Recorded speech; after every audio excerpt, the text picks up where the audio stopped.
is a system. When you undermine the integrity of a system for personal gain, you will profit in the moment, but on the long run, you and the society will lose. But let me focus more particularly on the ruiners of Nigeria, because they were the ones on my mind when that proverb kept popping into my consciousness. You steal the monies intended for road construction. You take the money outside of Nigeria and you buy homes abroad. You send your children to schools abroad. You even acquire foreign passports and foreign citizenship. The same citizenship that you would deny to those trapped in the country that you have ruined. And then you fall in. Or your children fall in. And the system that you have failed to build is incapable of restoring you to good health. And then you run abroad. Does anybody remember our brother Ikerimadu? Yeah, that's the one you remember in this season. I'll remind you of another one that is now long gone. Abdulkarim Adisa. I'll tell you. Man had an accident on Ilorin Kaba Road. Horribly injured. Of course, there wasn't any hospital within the entire axis, or even indeed within Nigeria that could treat his injuries. Of course, money wasn't an object. Only God knows how many millions of billions of dollars was stashed away in foreign currencies and banks. So they got the man in an air ambulance. He didn't die of his injuries. He died of the decompression in the plane because of the internal injuries. I will not bother to remind you of just how many times the ruiners of Nigeria, and each and every one of us as individuals, have pursued our personal, selfish, narrow interest to the ruination of the collective. Our fathers were not stupid. Asheni Sherai. Asheni Sherai is simple, because that is the end of that proverb.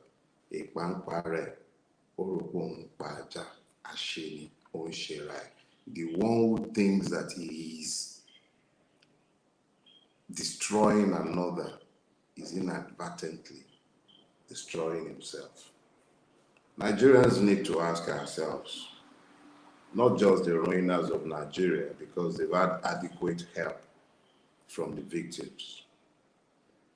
Exactly how have we, as a collective, contributed to our own enslavement?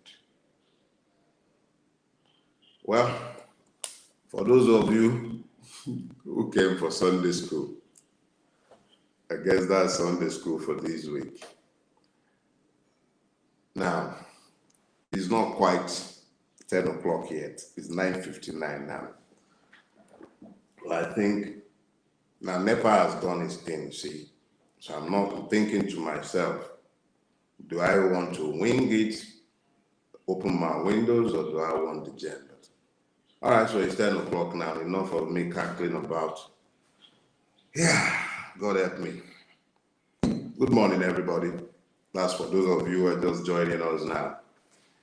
See, usually when I will speak to a subject, I would probably have almost everything I've spoken to since I started this series have been things that came directly from the imperatives of the Nigerian Revolution, but I realized that you guys don't read. So I had to exegese the text more or less. So those were thoughts that stayed with me for years before they were placed in writing, and then I could talk to you about them with almost 100% certainty, because you know the process of writing consecrates the mind. It forces you, because you know generations are obviously going to be reading what you have written. this is the first time that I would be talking about a subject that I had not written about at one point or the other. So you're going to bear with me today because my thoughts are bound to range. I'll be speaking extempore. Usually I would have an outline of some sort, and I did attempt something like that, but what I have found is that the more I have sought to find a narrative, the more other things keep popping up. So I'm just apologizing in advance. You already know that I love the sound of my own voice, but I'm going to be ranging all over the place a little. And God help me, I might just make some sense. So here goes. Over time, particularly over the last year, a group of people have come together and began to identify themselves as the Obidient movement. Obviously, the name came out of the presidential candidacy of His Excellency, and I'm happy to say that, His Excellency, Gregory Peter Obi. So he took his name, the movement took his name from that. By the time Dati emerged as the vice presidential candidate, there was an attempt at rebranding it to call it the Obidati, but it never clicked. Not because Dati wasn't embraced. It wasn't exactly a very easy proposition to embrace a man who would not come along with our position on EndSars initially. So I think eventually we all settled on the Obidient movement. It became the way this group of people came to be known, the Obidients, the Obidient movement. But what is the Obidient movement? What does it mean? You know, the funny thing is, the Yorubas have this proverb. They say, "Bí onígbá bá ṣe pé igbá ẹ̀, náà ṣe máa ń bá pé." It is the usage to which you place your vessel that others would put it as well. So if I have a bowl and I use it to eat, others will eat with it. But if they have found me taking it into the bathroom, they will take it into the bathroom as well. So I am the one who determines the value that other will place on my vessel. And it is the same thing with naming things or defining things. So you'll find very quickly that this collective, who were at one point branded 4 children tweeting in a room, irritants to be ignored, inconsequential fringe elements, soon irritated the system enough that they started calling them irascible. In fact, rude. Many a TV pundit spoke about the extreme rudeness of the Obidient movement. They were defining this movement. That doesn't really, it didn't make sense. It didn't make sense. It was all kind of people popping out of the woodworks, calling themselves Obidient. After a while, they said, no structure. It's a structureless, then they will soon fizzle out. And then you guys started with the rallies. And then the rallies snowballed, began to spring up all over the country. They say, oh, it's an Igbo thing. Soon you began to see rallies in the east, in the north, in the west, Lagos, everywhere. Rallies began to spring up. But this does not define the movement. What is the Obidient movement? So, what is a movement? A movement is essentially a group of people who have coalesced behind a particular set of ideas. So you can only define a movement by the ideas that it propagates, the ideals that the movement holds there. That means a collection of people have common ideas as to what they want, and it is these ideas and ideals behind which they will coalesce. But that is not enough. Not when it is a movement that considers itself revolutionary. Because I am not part of any movement that is not revolutionary. My purpose is to change Nigeria. So when I looked at the Obidient movement, before I settled on becoming a member of the Obidient movement, I asked myself, what does it mean? What is the thesis behind which the Obidient movement is queuing? I spoke with the totem, Peter Obi himself, a few times.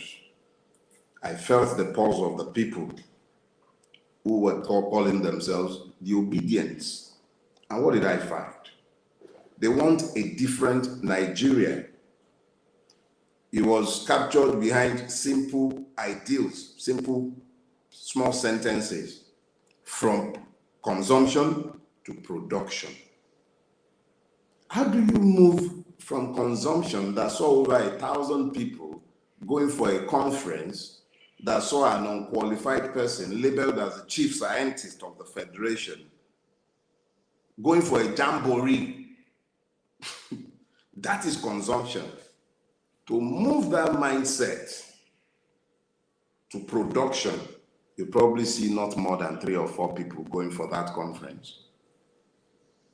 Yeah, not because it's not important, because there was no need for the jamboree.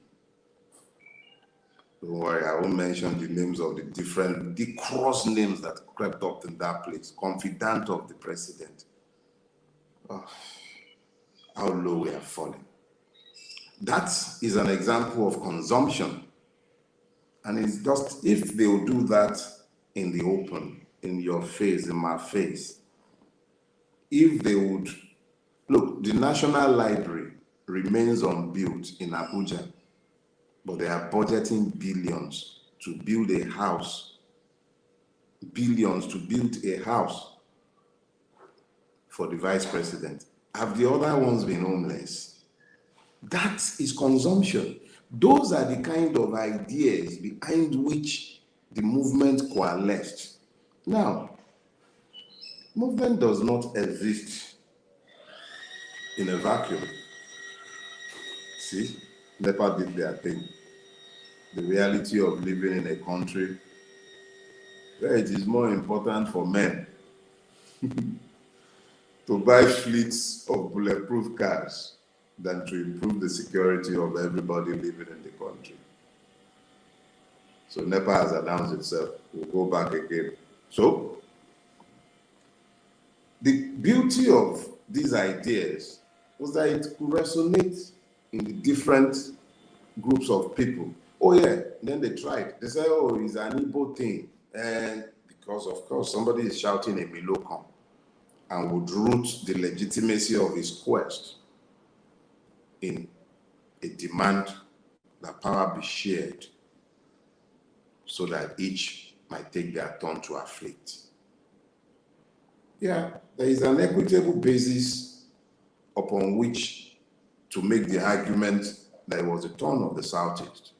But if the Southeast had sent us Oji Uzor Kalu or had sent us an Okorocha, there wouldn't have been any, would it have been Okorokos movement or Ojiji movement? What would it have been? What would we have had to queue behind? So, like I was saying, for every thesis, there must be an antithesis. What were we all responding to? The Nigeria in which we are finding ourselves today, the one in which we live today, is one that does not have space or room for the idea of citizenship. He has no space for the idea of the rule of law. He has no space for the idea of equality. The audacity of the Obidient movement is that all those who have been disadvantaged by Nigeria across the length and breadth of Nigeria found themselves. They found themselves not necessarily because they were all lost, but because you cannot build anything, you cannot even gain a revolution if you are incapable of building coalitions.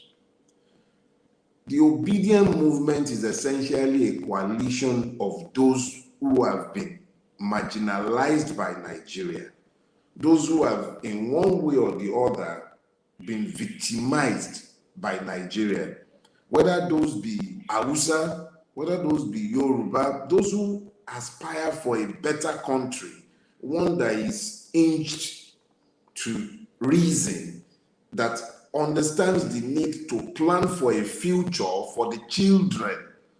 Those are the people that came together and started calling themselves the Obidient.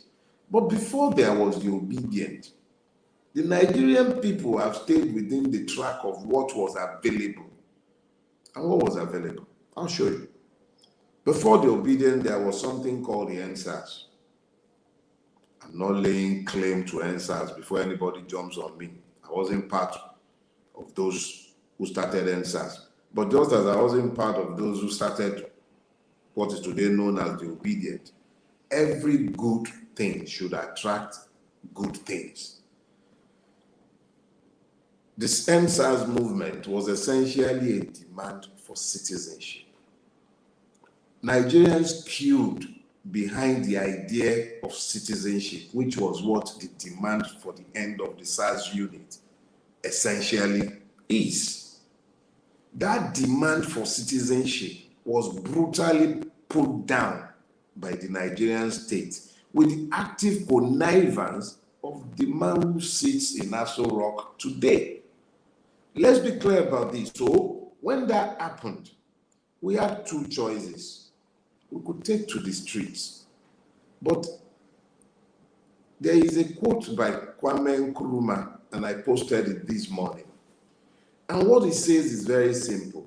He says revolutions are brought about by men who think as men of action and act as men of thought.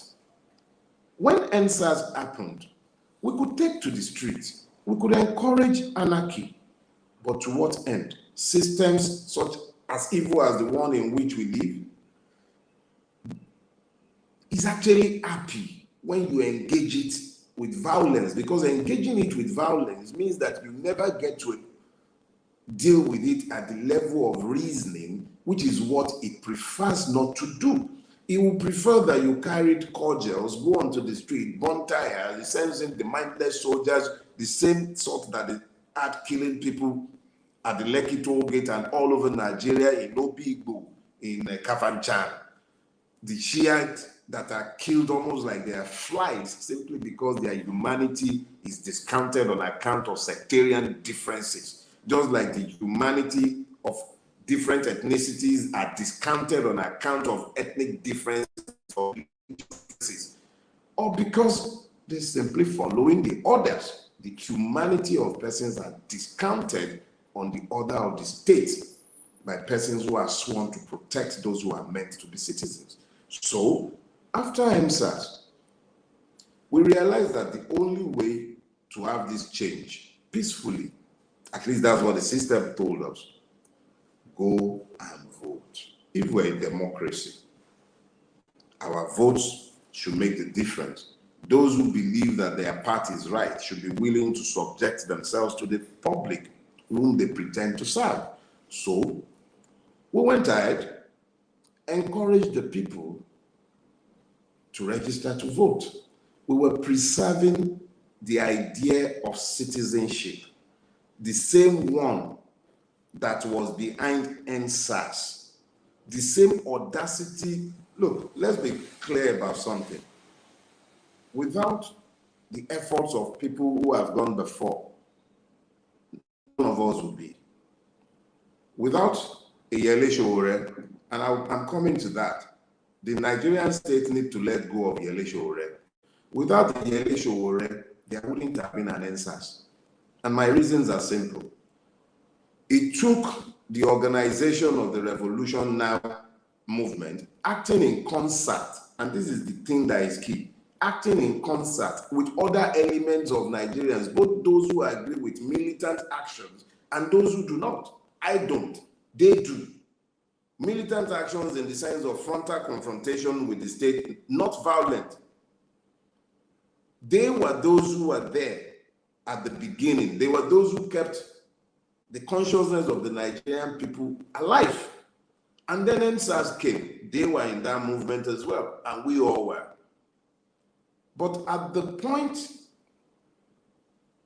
where we began to coalesce into the Obidient movement, a schism developed. That schism developed purely around ideology, not around end. I desire an end to this system. They desire an end to this system as well.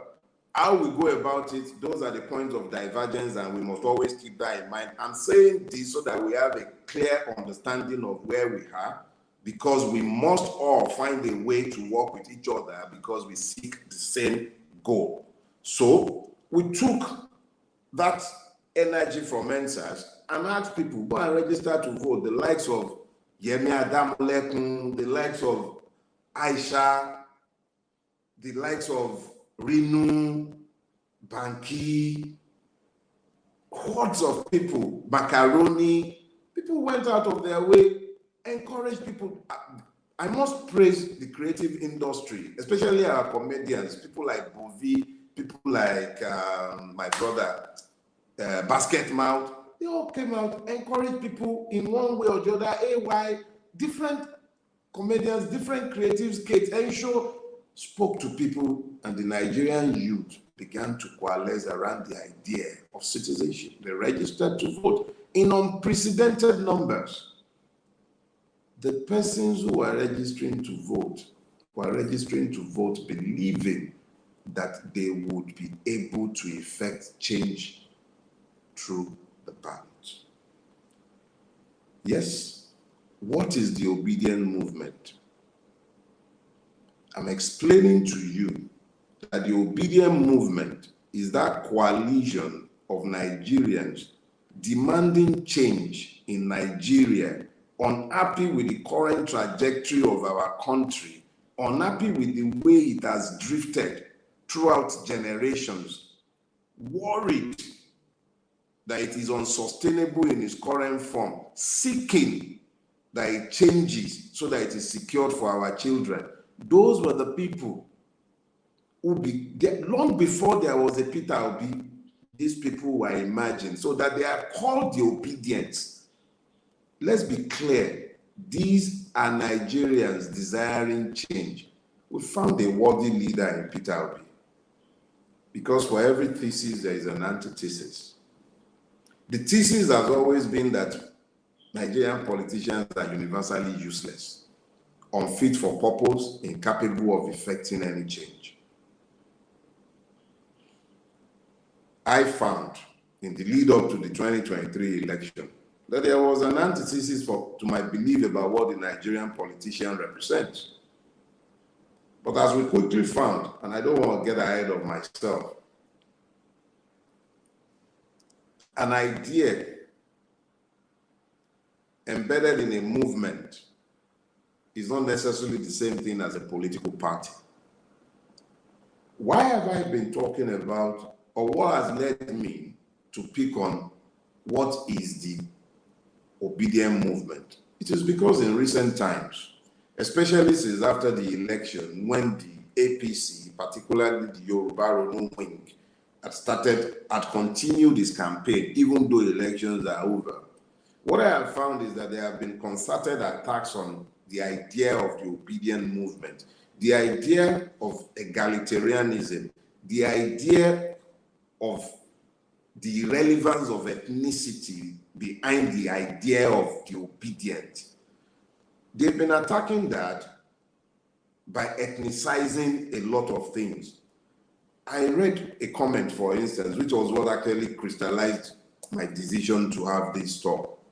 And this cretin said the Igbos have destroyed the Obidient movement by their hostility towards the Yorubas, something along those lines.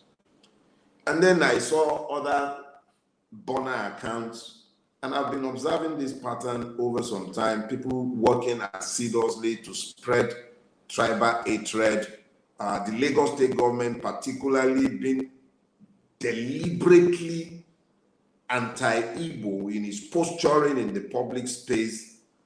Anti-Igbo not necessarily because that is found on hatred particularly, no, but as a political ploy to continue to drive wedges between the majority tribes or ethnicities in the southern part of Nigeria, because it serves the political agenda of their master, the one that is sat in Aso Rock, which is essentially to build an alliance of the most conservative elements in the south and in the north, designed exclusively to ensure that a feudal state is preserved and the rights of citizens are completely taken away behind the veneer of ethnic hatred that legitimizes evil,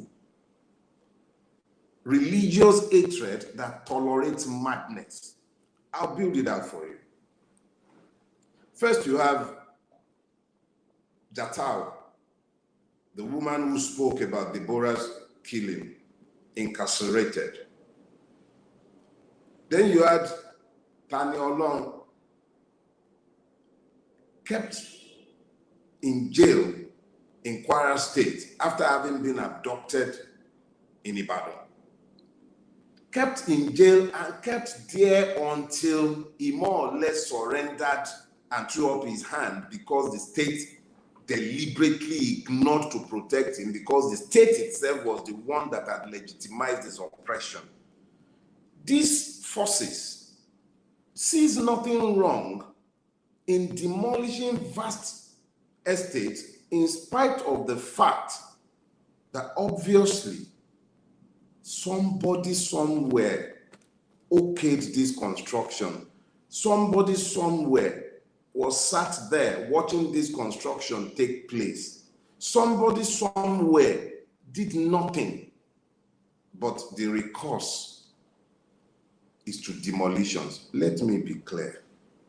I am not suggesting that drainage channels should be blocked, but it is not enough to visit ruination without ensuring that there are clear adherence to guidelines.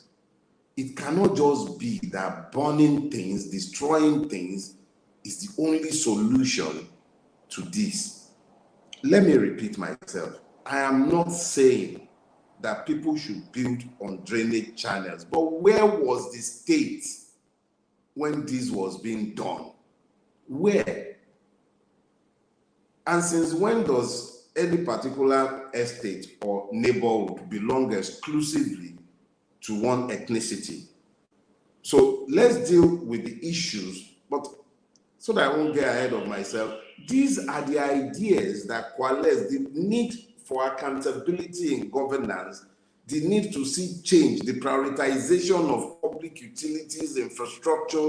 These were the ideas, a change in the way we see things, a reappraisal of ourselves, a redirection of our country. These were the ideas that continue to drive us until the time the man known as Peter Gregory Obi emerged and went into the Labour Party. I am not a member of the Labour Party, and neither a whole lot of people who identify as Obidients. The people who are sat in the National Assembly today on the platform of the Labour Party, they are not Obedients. They hung on the coattail of Peter Gregory Obi to go to the National Assembly. The movement itself remains alive and well because it is found on ideas and ideals. It is about change. It's about a revolution in Nigeria anchored on peaceful demand for change, unyielding but peaceful demand for change. The violence of our own demand for change is essentially in the hand of the state. We will not throw a stone. We won't carry guns. But we will not stop demanding that things should work the way it should work. At some point, we are of course going to have to move to some level of affirmative action in pursuit of our goals. But let us be clear. The idea to which the Obidient movement is the antithesis is the idea of feudalism that does not have room for the rule of law or for citizenship. The Obidient movement is the one that is saying that we are a country of people with brains. We can think, we can see, we know what the future looks like, we know the future we seek. We do not seek to live in this feudal state. We seek an egalitarian state where citizenship is available to those who live within its borders. That is the idea of the Obidient. So they turned around and called us fascists. That is how they branded us, or have sought to brand us. But what is fascism? What is fascism? And what is fascist about the demands that we have made of the Nigerian state? We've borne no harms, burnt no bridges, not even thrown a single stone. We've been the recipients of broken skulls. Some people who have identified as Obidients have been killed. And I'm not talking about those who were killed before the name Obidient was coined, because those who died at Lekki Toll Gate, they want the same things that we are looking for today. So, as far as I'm concerned, it might be an appropriation of martyrs in the eyes of some people, but they died for change. And this movement was battered largely in the pool of their blood, down yielding demand for change, because we look to them as examples of what you would do if we continue to pretend that you are anything other than what you are as a state. We demand change. We are not rude. We are not fascists. And we are certainly not graduates. The real graduates are the ones sat in Aso Rock. If anything, you might want to call us victims, but we are conscious victims. The conscious victim is difficult to victimize. Fool me once, you're wicked. Fool me a second time, I might be stupid. But make it a third, I'm definitely moronic. We are victims, yes, but we are aware. And it is in our awareness of our victimhood that we must also be aware that the only way we can ever be free is that we recognize that the common bond of the Obidient movement, yes, it is a movement, a collection of people behind common ideas. It is a movement. It's not a political party. It is not a political party. This definition is critical, because even those who might be estranged from this movement today would eventually understand the need to follow their own enlightened selfish interest, which is to change Nigeria